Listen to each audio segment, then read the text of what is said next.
Hey everyone, Una of Little O Nutrition here with another moan. It's what I'm best at, let's be honest. But today what I want to talk about is anecdotes and why anecdotes are not the same as evidence. So what do I mean? So anecdotes are basically your standard story. They're story and they can be fictional at times. But what they are is a story that explains your experience or something like that. So in the nutrition world, I hear a lot of anecdotes about certain diets, about certain foods, about supplements a lot of the time. And by an anecdote, I mean Mary down the road's brother's son's husband tried this supplement and lost a load of weight.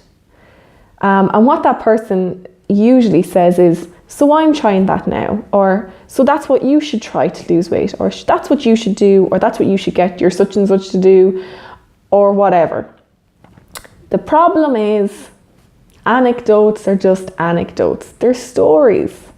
And like I said, they can be fictional. So what we might not know about Mary down the road's brother's son's husband, or whatever I said the last time, what we might not know is that he had an underlying health condition that he also got treatment for at the same time, or that it turned out he was on steroids and that's why he gained weight, and then when he came off the steroids his weight settled back down, or that he also changed his diet, or that he also started training for a marathon, or that, I don't know, 1,000,001 other things could have actually happened there. But it's just, oh, his mum was telling me he just started taking that supplement now and sorted him right out. And I hear it for everything, you know, energy levels, stress levels, sleep quality, weight, general health complaints, aches and pains. People want the solution to be as simple as it's portrayed in anecdotes. That's why we listen to them. We want it to be as easy as just taking a supplement. We want it to be as easy as just, you know, taking a drop or taking a shake or adding one thing to your diet. But it isn't. Nutrition is more complicated than that, but we want the magic bullet.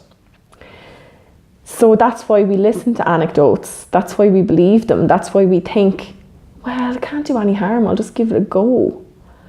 But ultimately, if you listened to every health-related anecdote and took their advice every time, you'd probably be out of pocket quite a lot of money for all these individual little things.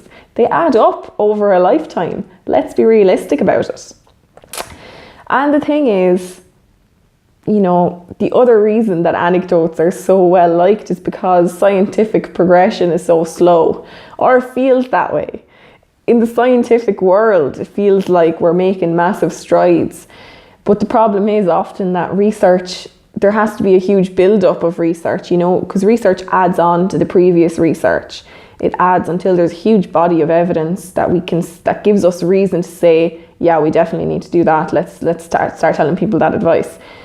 Because we don't want it to be based on anecdotes. We want to be sure that what we're telling people to do, because, you know, this advice can alter lifestyles, it can alter lives. So you want to make sure that it's appropriate.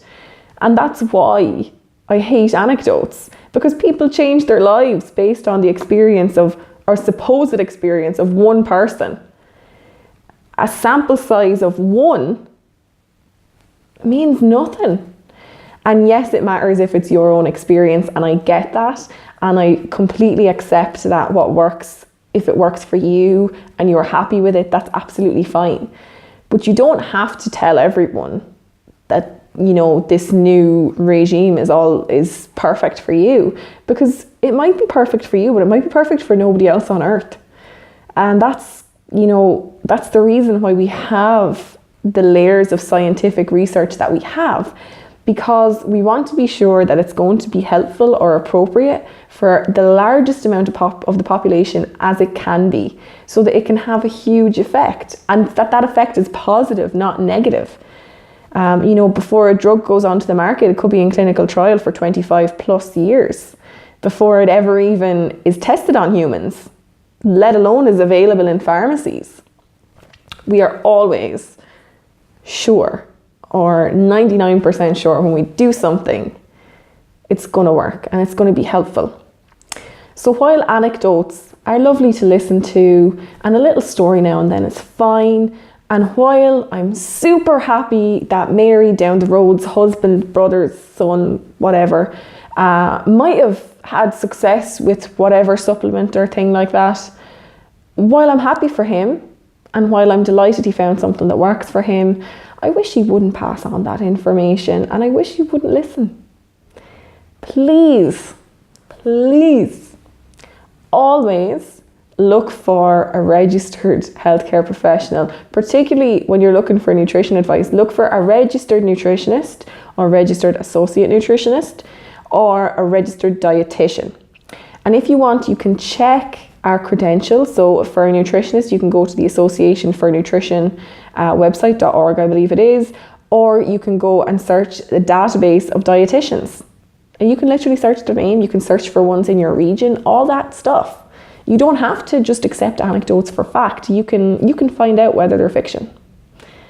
Anyway, leaving that with you guys, let's just cut out the anecdotal evidence, please, and listen to professionals. Anyway, thanks for listening.